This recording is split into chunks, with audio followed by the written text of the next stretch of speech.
Hey guys, what's going on? Today I'm going to show you guys my Citadel of Flame speedrun technique and how to get 20 Flame Citadel badges in about 17 to 20 minutes depending on your group composition. Now with this group we had a little bit of a slower run because there was 3 new people in the group that didn't know exactly how we were doing it. They didn't know the tricks, so it took them a little bit longer. They were just lagging behind. So depending on your group composition, you can get this down to 17 minutes. We got our 17-minute run with a DPS Guardian, a Warrior, Ranger, Necro, Elementalist. So super high DPS group. Everyone knew what they were doing. Everyone was just a machine. We were just flying through it. So you can get this thing down really, really quick. So to explain the dungeon a little bit, we're in the Citadel of Flame, obviously, and we're farming the second option. The second option is by far the fastest for badges. There's, I think, 2 other options? Yeah, there's 2 other options. But the thing about those 2 options is they're way more difficult and they're way slower. Main thing is they're way slower, and one of the options has a somewhat impossible crystal boss that is it's just a gear check, and no one has really good gear right now, so it's very, very difficult. And while you probably could get it down if you had the gear, it's not worth your time. You're better off just spamming this same option over and over and over again, as dumb as it sounds, to just get your gear. The way you get badges in this game is you get 5 badges per boss kill. They drop in a chest along with some pretty shitty armor that you usually vendor. And if you complete the dungeon for the first time that day, the dungeon option, so if we complete this second option for the first time of the day, we get a bonus 15 marks.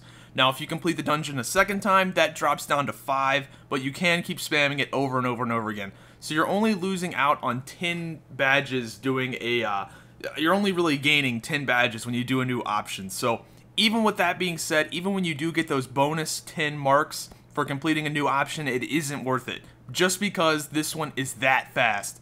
It's that fast to where you want to just give up the bonus marks for completing a new dungeon or completing a new option. So what we're doing right here, a bunch of scorpions pop out, you kill the nest. DPS the nest down, then DPS the scorpions down. Pretty easy. Once you kill the first set of scorpions, then the real fun begins, because then you have to kill about 10 nests full of scorpions. So run up here, path the NPC up here. This is what you have to do every once in a while. You have to escort the NPC to a certain area, a bunch of nests pop up, kill the crap out of them, blow all your cooldowns. This is kind of the retard check of the dungeon. There's 2 retard checks. This is one of them. Seeing if people can kite. This really isn't super difficult. Sometimes you get screwed over if a bunch of scorpions get on top of you and you just constantly get stunned to death and you can't avoid it. But overall, you can do this with pretty good consistency. Somebody might die here and there, and you can usually just let them be lazy and 4-man it. But other than that, this part's not too bad. Once you kill the scorpions, that'll put you at these flaming bull guys. These guys are pretty easy to kill. You just got to avoid the flame lines they put out right there. If someone stands in the front, they're all going to drop their lines in the same area.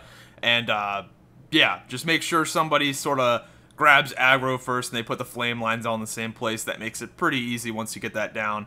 AoE them, set your traps in the doorway, don't die to the flame like a retard, and you'll be alright.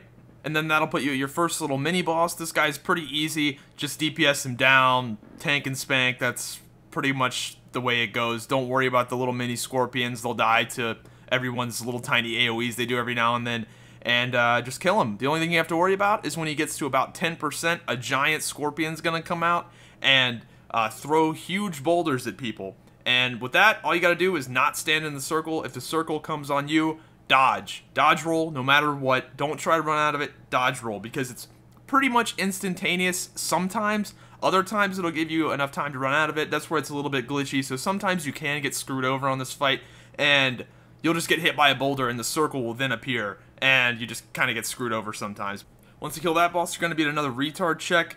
With this, you have to talk to this guy and bring him bombs. There's mobs in the way. There's cannons that fire at you.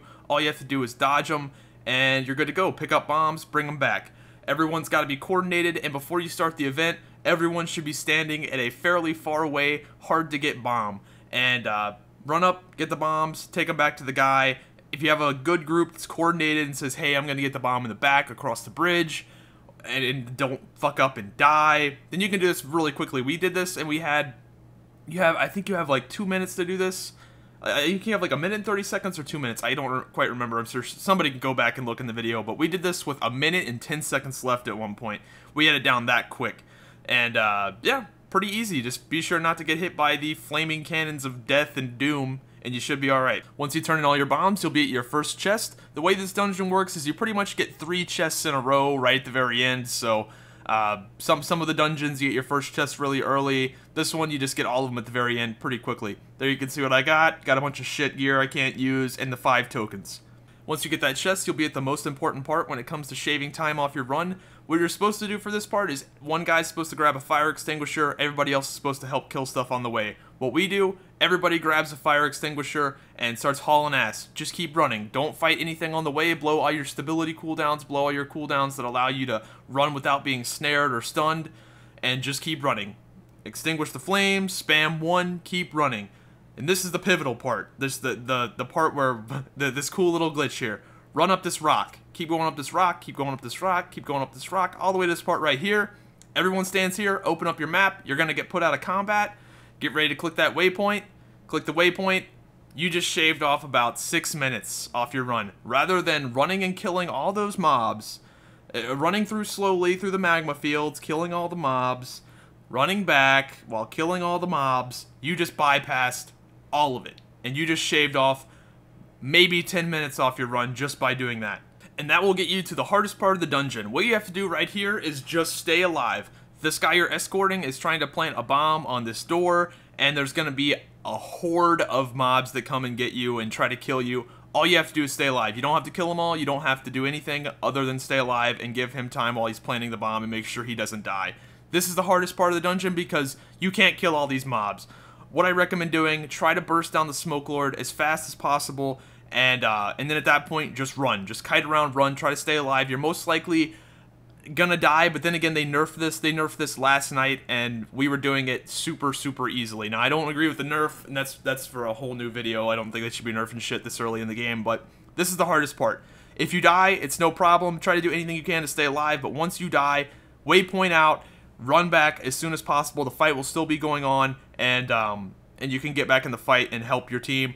Sometimes you can rally, sometimes your teammates can pick you up, but don't expect it. If you die, just run back instantly, get back in the fight, start kiting, do anything you can do to stay alive, and you know, it's fairly easy once you do this a few times and you know how to kite these little rogue guys that pretty much one-shot you if they hit you. It's not too bad, and once the event completes 100%, oh yeah, if you have a thief, be sure he stealths people when they're low and revive them. Thieves are really good for this because they can just kite and stay alive and support people really well. But once the door gets to 100%, all the mobs will despawn, and you will have completed the event, you'll get a chest, and pretty much you're home free at this point. The last boss is really, really, really easy. Once you loot your chest, be sure to get ready for the next boss by equipping a melee weapon. Ranged weapons do not work unless I believe you're an elementalist with a staff, just because elementalists don't have melee weapons, but pretty much you can't use guns or arrows or any ranged attacks against these guys with shields on, against these acolytes right there that I'm showing you right there. So be sure to equip a great sword as your secondary and have a range of some type for the big flame thing in the middle. And what you want to do for this fight right here is kill these flame acolytes all at the same time. You see I have to use my great sword right here because this acolyte has a shield on it. You can't use a ranged weapon, so we're a little bit uncoordinated here because, again, this group has 3 new people in it that have not done this fight before. But with the group that's done this, you can almost kill the thing in one attempt, in one cycle, where pretty much the acolytes respawn, you have to kill them again. But we with our super high DPS group, with the DPS Guardian, the Necro, Ranger, Elementalist, Warrior, we killed it in one attempt. And this is a little bit of a sloppy attempt right here. You can see I'm actually screwing up myself at targeting the wrong thing. But you can see right here, blow your cooldowns, DPS the thing in the center, do anything you can to kill it as fast as you can. You see right there, it got the invulnerable buff right there, that blue buff it just got. It means you can't kill it. It means there's some acolytes up, and got to kill the acolytes, then get back on the thing in the center. Really easy fight. Just be sure to not attack the ghost. The ghost is kind of annoying, especially if you're melee and it's on you when you're trying to kill an acolyte with a shield, because your swing will hit the ghost. And the way the ghost works is the ghost will do as much damage as you do to it. So if you hit the ghost for 1,000 on accident, it's going to hit you for 1,000. So you need to be sure to not accidentally tab target the ghost or have the ghost in your melee swing, which is sometimes hard to avoid. There's another strategy where you take the ghost out of the room, but honestly, for speed purposes, we like to have all 5 DPS in the room so we can just kill it super quick. But again, that was kind of a sloppy kill right there, but we did kill it fairly quickly, and you can kill it within one burst if you have the DPS to do it. Anyway, that'll wrap this video up. As you can see, we're at the last chest to get the bonus right here. They actually buffed this bonus. It's now 26 silver and like 125,000 experience. They nerfed this place to shit, and they buffed the rewards, which I don't really agree with, but that's how you do the Citadel of Flame speedrun. Hope you guys enjoyed it. If you did, please be sure to click that like button, share it with your Guild Wars 2 friends, all that good stuff. Hopefully they don't nerf this, but yeah, there's a reason why I waited to put this video out until now, because I've got most of my pieces by now, but hope you guys enjoyed it, and I'll see you next time.